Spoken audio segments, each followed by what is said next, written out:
So I think I'm really having chills from the video that we've watched or all the information I've tried to gather. We're talking about the topic that we have today to talk about. To an extent, there's this argument that sometimes people will make about how would an individual allow themselves to be deceived or manipulated. Yes. And sometimes people cannot comprehend it. But I'm telling you the truth.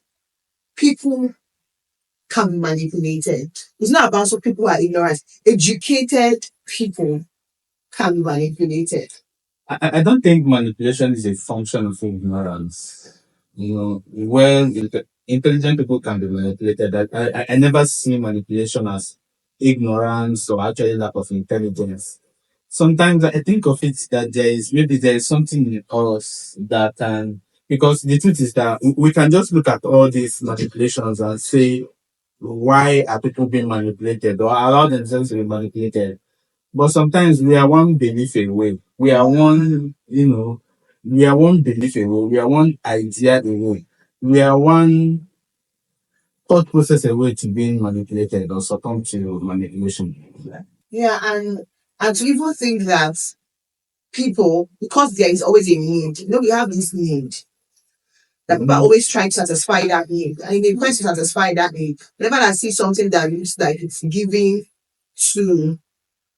providing solution to their need, they just think, they just get, they just get stuck there. So to give it a bit of a contest.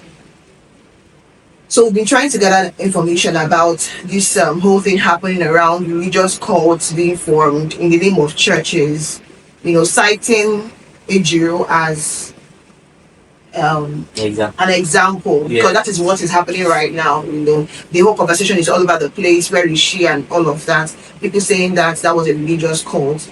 So we kind of went back to read, study, get facts to understand how this really works.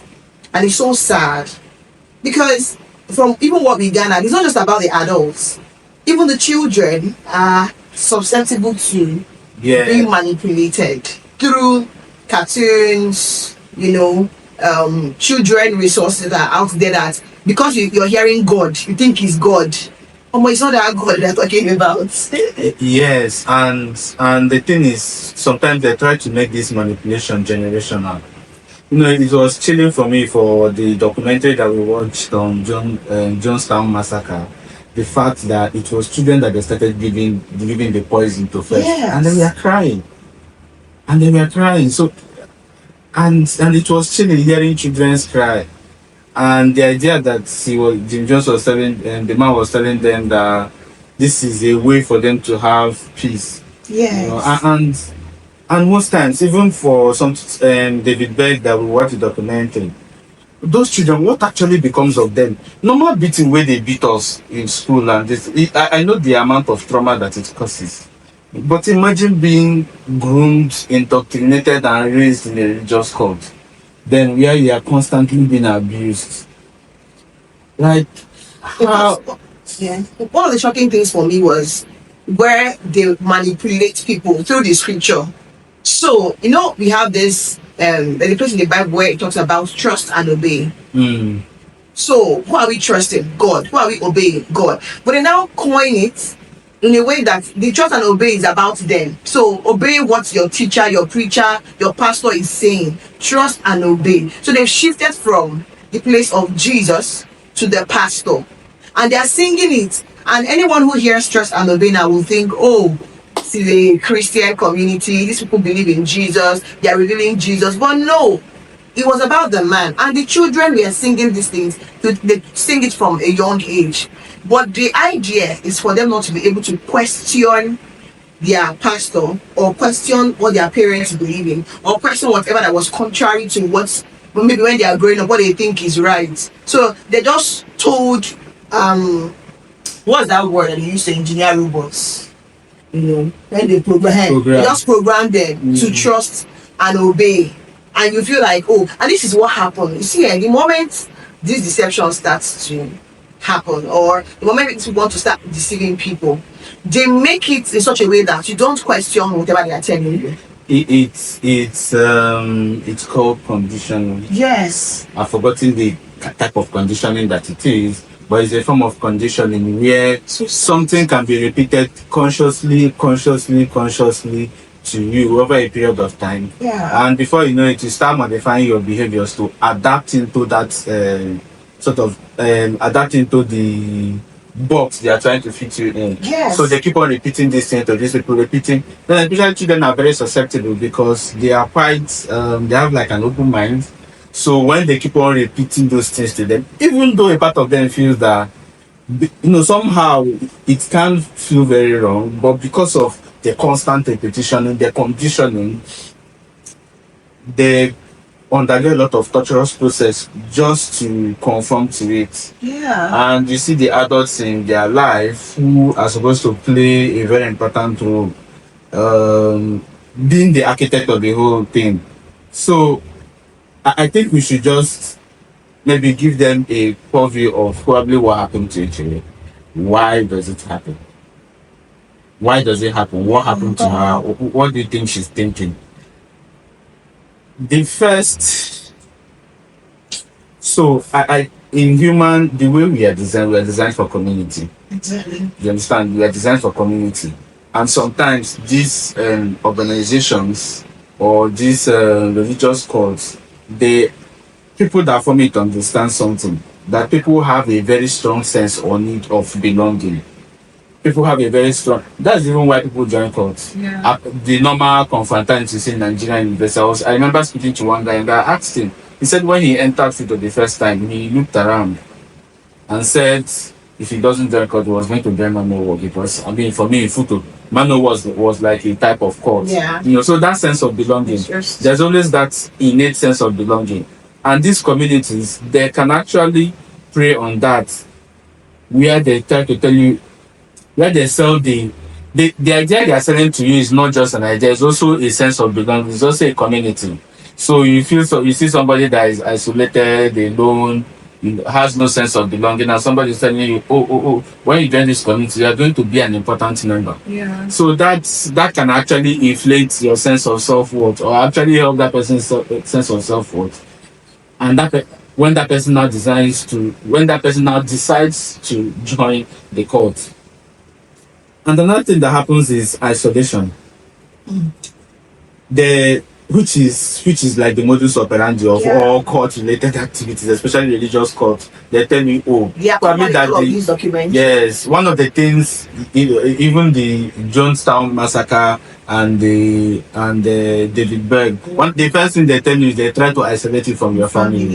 They try to isolate you from community, because community can also be a very powerful tool of disrupting some of these activities. The first thing they try to do is they isolate you from any existing community that you are in, maybe a family. So you don't hear something different. So that you don't hear something different. Just so that nobody will question, because somehow, I mean, the way we think, one moment we are on zero, another moment we switch to one. Yeah. So maybe they just don't want you to go through that process, or they don't want the person to go through that process. So they isolate you.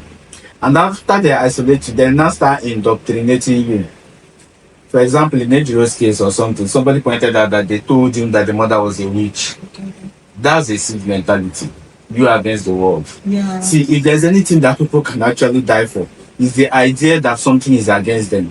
The people have a very, very, very, very, very. I don't know how to put it, but you see something like let me give this example: 300 Spartans, where they formed a siege mentality, them against everybody that wanted to kill them. Mm-hmm. That can actually be a very strong motivator. If they now create that sense of our community is the only place where you can feel seen. Every other community you've had all your life are failures, and they are out there to get you. The world and all those things. So when they create that mentality to you or to that person making that decision doesn't look like coercion.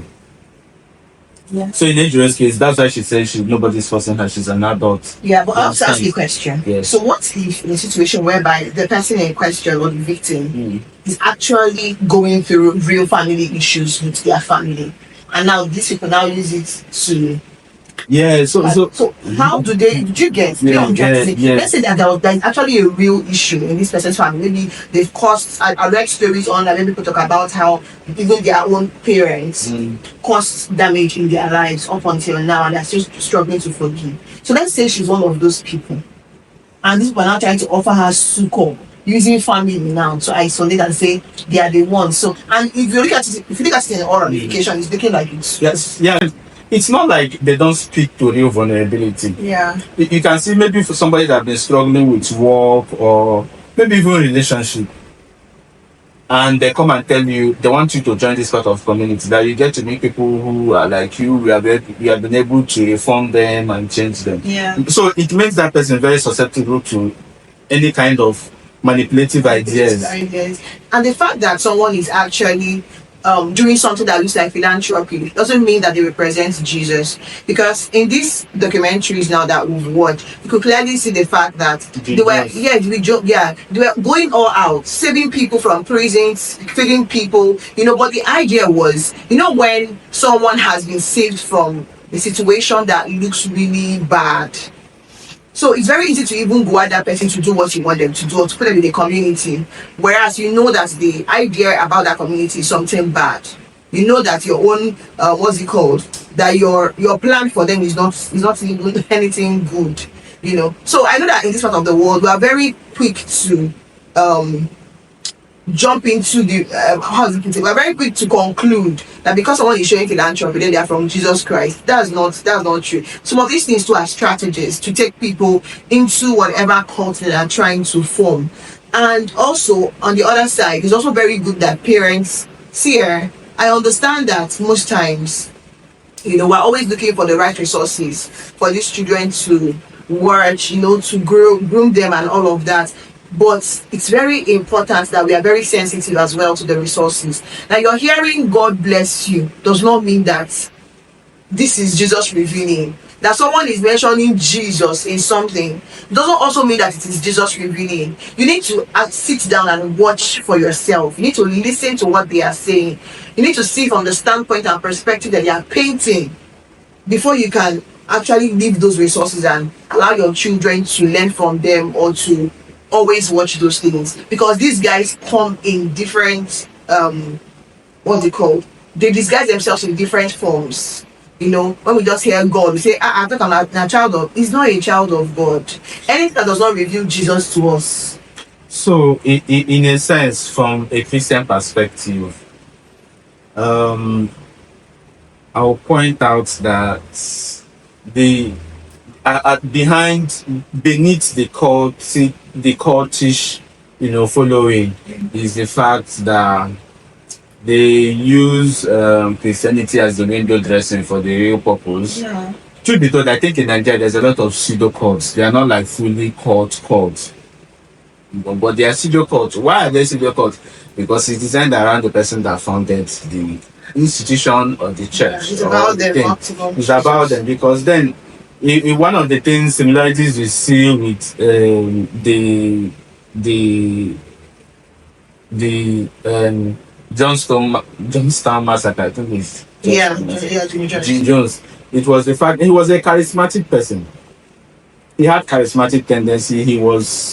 People loved him, So it's not just that people loved him. The idea of the whole thing was used Christianity as a window dressing, but it actually revolved around his personality. It means that people hanged on every word that he says. What he says is actually the gospel. It's not what the Bible says. The Bible is just used as a window dressing tool. But the thing is, even though some institutions in Nigeria are not fully cultish, but a situation where because Christianity is Jesus. Yeah. It revolves around Jesus. But the situation where the teachings is on the person's, belief, the person's ideas, what the person says is what everybody hangs on. That's why I said sometimes we can just look at it and say, these people did this kind of thing. But then again, we are one belief away. We are one bias away from becoming cultish members. And the thing is, because it's built around the cult, is also built in such a way that people don't question the court leader. Yes, People don't question the leader. It's all about what he says. Yeah. And when there is scrutiny, it looks like the word is against us. Yes, and sometimes the way they also make it look, they make it, I mean, they build it in such a way that you also don't want to question them. You know, that fear to question the person is in you. You feel like, oh, see, one of the intriguing stories I read or incidents I read in the Bible was when Paul went to visit the Bereans. That's what they call them. Even as, how will I put it? Even as dedicated as Paul was to his service towards God, even as Paul was someone who always looked unto Jesus, he was that perfect example. These guys were looking at what Paul was preaching to them, word for word. And like, imagine that in today's world, because it's very easy for us to say, why are you questioning him? Why will you be asking questions? But these guys were actually looking out for these things in the scriptures, And in today's world, sometimes people now rise up to want to ask questions. They are being bashed. Allow people to ask questions, because that is also what strengthens their conviction. Because imagine all of these people who had gone through this whole cultish groups, that's even knowing. And one of the things that they do to them, or even two of the things I've noticed, is that they make it in such a way that you cannot question their authority, question what you're hearing from them or what they are doing. Secondly, they isolate you in a way that they don't want any other person saying something else to you aside from what they are saying. And they now make it, like what you said, they now make it about themselves alone. They don't even mind by writing books. It's called they design it in such a way they now become the Messiah of the whole thing. Yes. Like the Messiah, they develop a Messianic complex. They now write books and they just want you to follow their belief. Is what they don't even show you Jesus to rely on. They just point the whole arrow and finger to themselves. They're like the Messiah, like you said. Messianic complex, the words that they say is about them, God through them. Yes. They are the way, the truth, they are the way, sort of like Jesus saying, the way, the truth, and the life. They are the way, the truth, and the life of the person or of the institution. So anything that you have to believe have to go through them. Honestly, so we really need to wake up. It's a wake-up call. Yeah, it's a wake-up call. For everyone. So there was also a question where someone said, how about people who decide to sell their property and that's all they have. Even in those documentaries, they actually told them to sell their property. So it's the MO, the modus operandi, and they compare it with the fact that, say for example, in the Bible, the people who sold their property when they heard the gospel, they sold land and everything. The difference between that and is that the disciples did not isolate themselves. Do you get what I'm saying? So people say, and you also, it wasn't every, for example, and say they did not isolate themselves. No. They visited fellowships together. Where they were living, that they sold, they used it among themselves. And even in the places that they were, people lived there. Yes. The people were using their personal houses, so they were not going to any particular place. And they also preaching the gospel. And instead of going outside in, they went inside out. So the court is, and everything involves around them. I mean, for a court, the disciples were actually humiliated. Mm-hmm. Court leaders are never humiliated. They are perfect. Yes. You understand? They are perfect. So you are looking at people, you are reading the scriptures and seeing that Jesus actually, he wasn't he died. So by a measure of our success, by a measure of this worldly standard, I don't think he was successful. But somehow it actually shows the power of, it actually shows the fact that, it was God that came to us. But that even in the scriptures, when he talked about the fact that the brethren were selling their properties and they were eating and dining together and helping one another, there was no place where he talked about them. They were not guarded to do those things. They were not guarded. That was why when Ananias and Sapphira tried to, would I use the word impress? because it didn't come from their hearts. By the time they tried to do it, they now lied about it. That's to show the state of their hearts. They didn't want to. Nobody guarded them to actually do it. And then again, the idea also that, oh, you might give, they were not giving it so that they will become more richer because do you get what I'm saying? Sometimes Here is mostly, oh, if you give, no, they were not giving it because they were giving it because they were supernaturally transformed. Yes. Because they transformed the heart. It was also a way of them preaching the gospel. And it was also a way of them affecting preaching the lives. gospel and Yes. changing lives. So they are not giving it because they want, because now you are saying, oh, you say you give money, you give God money so that God will bless you. The premise is even the one you gave, who gave it to you? Yeah. And that's also where we need to also look at the state of our hearts. What is the state of your heart for coming to Jesus?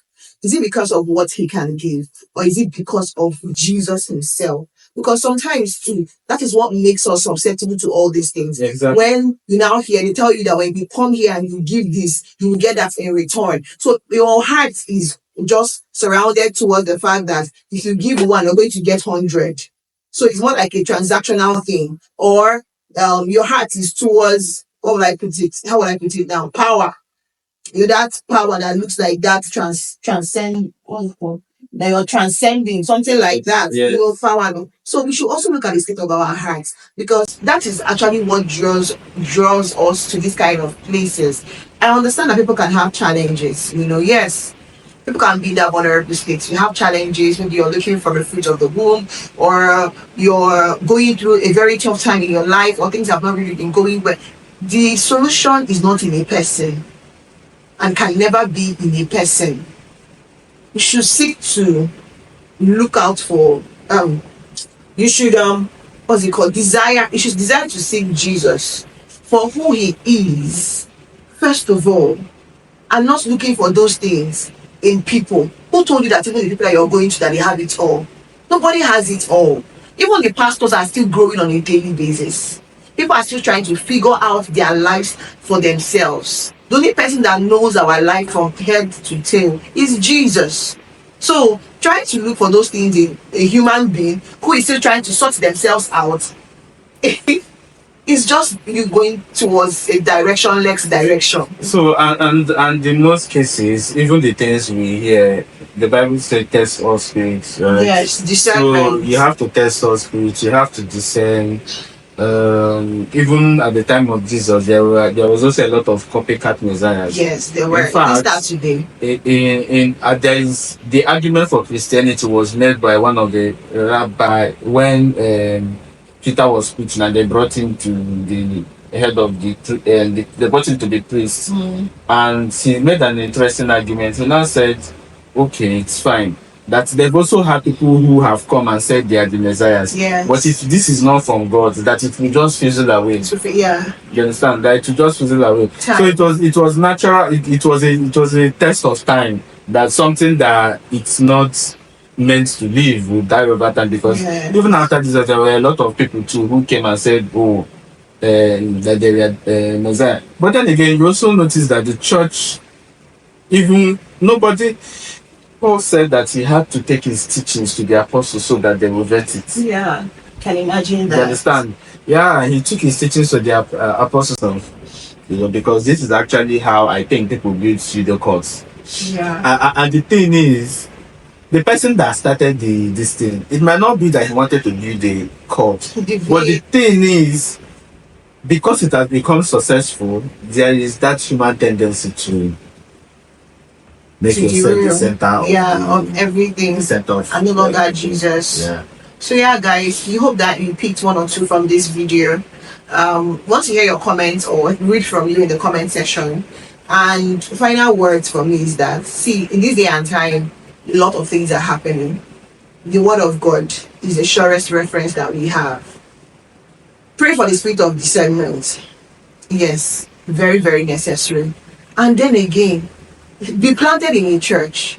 Let us stop all this running around for ministry, prayer groups, and all of that. Be planted somewhere. Read your Bible. Be found in the midst of some brethren that you think, they're helping you to grow in your faith with Christ. Let's stop looking for answers where there are none. Yeah, and to cap it all off, I know people used to say, "Oh, know God for yourself and don't do that things." I don't think, sometimes I actually don't think it's true. I know that you're supposed to know God for yourself, but I also want you to find out whether you have the right foundation so that if you know God, you know the God that you are knowing. Hmm.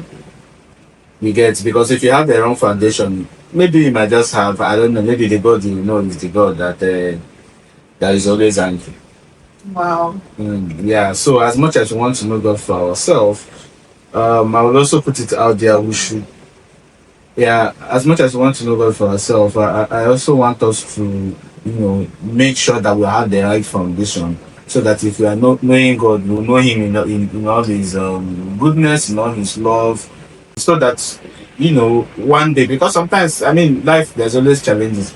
So I know some people that even go to some certain places. It's not like they want to go there, but because I don't know, maybe they don't have the right foundation, and they are always blown away by the wind of doctrine. Yeah. Good. So yeah, guys.